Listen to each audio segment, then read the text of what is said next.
Hi, this is Marcus from Cloud Trails, and today we're going to talk about how Salesforce consultants mess up projects. Number one, see this one all the time, have done it myself and decided to stop doing it. Skill misalignment. There are 300,000 products in the Salesforce ecosystem. Nobody knows them all. Repeat, nobody knows them all.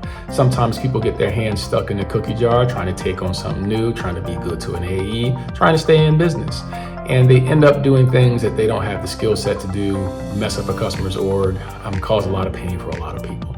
Number two, just forgetting that this is a customer service industry or not really knowing it. This industry is full of like really smart technical people.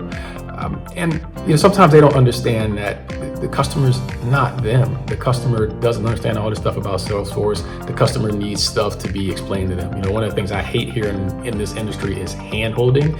Really hate that because you're not holding people's hands. They paid you to configure something and set it up for them, and you need to understand that. Living in a Salesforce bubble, number three, and it kind of ties into number two. When you're a Salesforce consultant, you tend to be around Salesforce consultants, Salesforce developers, Salesforce project managers, Salesforce directors. And these are all people that are really tight in this ecosystem. They understand enough of the stuff to be dangerous, or they understand a lot of it so they can help customers. But customers live in their world. Customers are trying to get sales. Customers are trying to service their businesses. Customers have like a general idea of what they want, and they need you to connect the dots for them. And a lot of times people don't really understand that they're there to connect the dots for customers.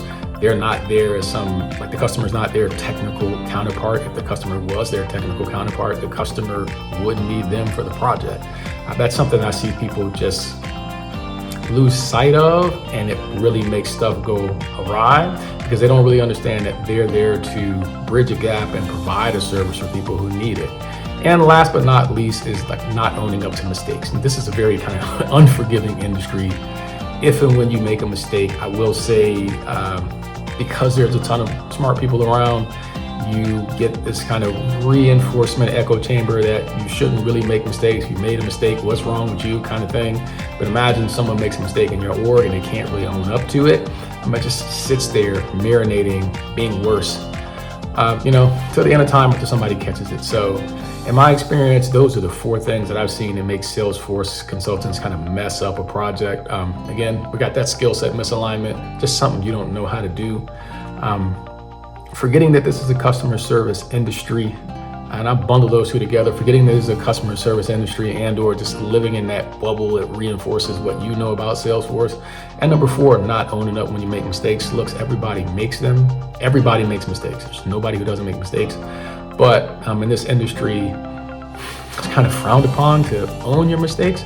So not owning your mistakes ends up impacting customer systems pretty poorly.